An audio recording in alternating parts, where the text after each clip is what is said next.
Hello, I'm Eric Custard. I'm here to talk to you about a controversial topic, the sentencing of juvenile offenders to die in prison.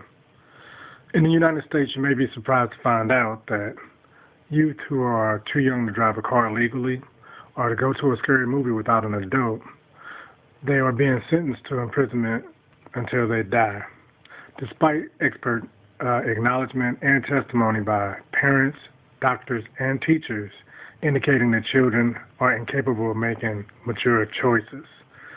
Courts still impose the harshest possible prison sentences. So after a brief overview of the juvenile justice system and some data dealing with some research done on the brain development of juveniles, I'm going to prove that the sentencing of juvenile offenders to life in prison without the possibility of parole is cruel and unusual punishment. In 1974, Congress enacted the Juvenile Justice and Delinquency Prevention Act, which really was the deinstitutionalization of status offenders. Now, a status offense is a violation of a rule that wouldn't be a crime for an adult. Some examples of that is truancy and curfew violations. Now, the issue comes with those juveniles who commit heinous crimes like murder, rape, or robbery.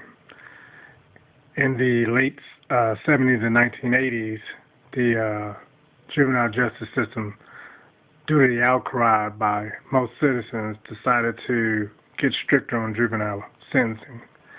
And they decided that they were going to start actually sentencing children to death by the death penalty, as well as extending their sentences to life in jail without the possibility of parole.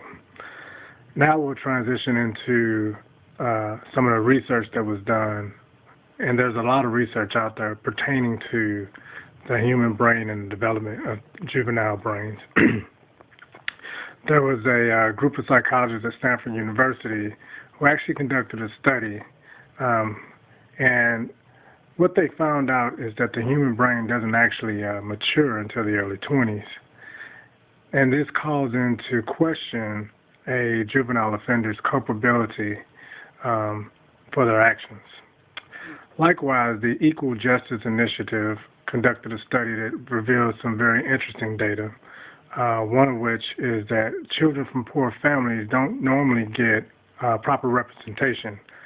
Likewise, the juvenile system is flooded with children of color, and it's disproportionately reflected in the crimes that and the sentencing.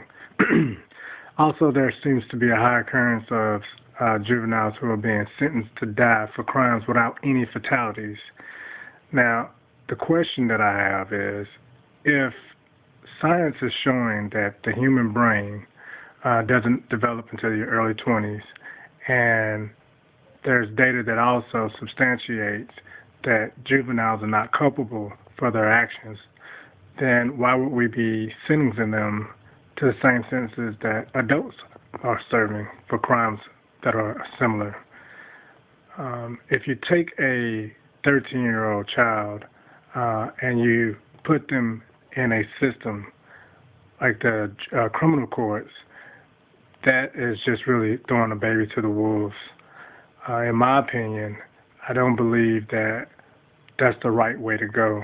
If we look at the laws that were enacted in 1974, they stressed more of a rehabilitation versus incarceration.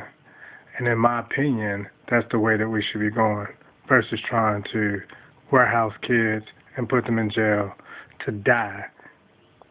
If you look at, again, another 13-year-old child, and you say that at 13 they've committed a crime, and you sentence them to remain in prison until death, the average age of a adult male, a black American adult male, is 56.